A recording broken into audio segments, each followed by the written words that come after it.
Sir এই ঘটনাটা আপনি তো ভালো করে জানেন যে এবং শুনেছেন কারা এই কার্যক্রমের সাথে জড়িত। আপনি যদি একটু ইলাবোরেটলি আমাদেরকে বলতেন যে আপনি কখন এটি শুনতে পারলেন যে আমি তো আপনাকে আগে বলছি যে আমি বাসায় ছিলাম, তখন ওই যে আপনার যুবলীগ অফিস থেকে একটা লোক এসে বললো যে এইরকম ভাবে যুবলীগ অফিসে বসে যুবলীগ চেয়ারম্যান সেক্রেটারি এরা পরামর্শ করে কিছু গাড়িতে মানে হামলা করার ব্যবস্থা করে দিচ্ছে।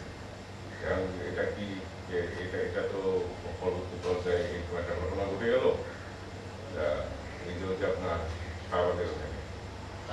এই ঘটনা তো বোধ হয় এই ভাই এই যায় তো কেমন হয়ে গেল। তোমরা মানা করতে পারলো না যে এই ধরনের ঘটনা জানি না ঘটে। তবে এখন তো এখানে মানুষ মারা গেছে, এখন কি হলো না সেটা তো আমরা বুঝতে পারি। কারণ আমাদের সাথে তাদের সাথেও কিন্তু কানাঘুষি করে কয়েকজন লোককে পাঠায় দিল যে যাও তোমরা।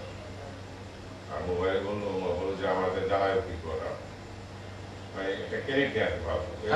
এই কথাটা অফিসে তারা বলছে। আচ্ছা কথা বলছে আমার কাছে যুবলীগের কয়েকজন বন্ধু যে ভাই বলে যাচ্ছে এটা তো পার্টির জন্য খারাপ, দেশের জন্য মানুষের জন্য তাদের আমরা জবাব দেবো এই আর কি। তাহলে ঠিক আছে আমি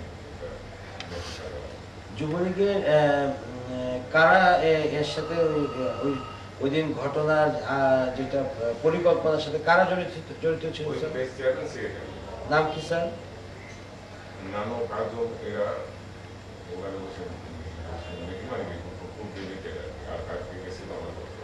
আচ্ছা আচ্ছা, কিন্তু নিশ্চয়ই ওদের ভিতরে একটা গ্রুপ থাকা উচিত ছিল যারা নাকি এটাকে একটা প্রটেস্ট করা উচিত ছিল। হয়তো প্রটেস্ট হয়তো জানতো না, বলে নাই সবাই। আচ্ছা স্যার, গোপনে হয়তো পরিকল্পনা করে এটা ওনারাই বলছে যে যাও তোমরা কথা জানাই।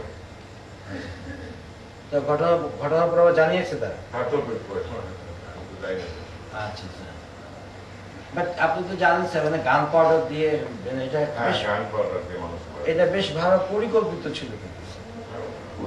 তো স্যার এইসব পরিকল্পনার ক্ষেত্রে আপনারা নেত্রীকে কিছু বলেন নাই যে যেভাবে আমাদের একটা নির্দেশ কথাবার্তার ফলে লোকজনে অতিরঞ্জিত হয়ে যে এত কিছু করছে এই ব্যাপারে একটা কিছু করা উচিত এভাবে বলেননি স্যার? হ্যাঁ, নেত্রীকে তো বলা হয়েছে যে অনেক কিছু যা হতে যায় আমরা জানি না, আমরা অনেক কিছু হতে যায় আমরা জানি না। অনেক সময় হত্যার দিকে বলি আমাদেরকে আমাদের দিতে এভাবে তৈরি হয়ে অনেক সময় মনোরম হয়েছে যে আমরা কিছু জানি না, ওখানে যদি বলি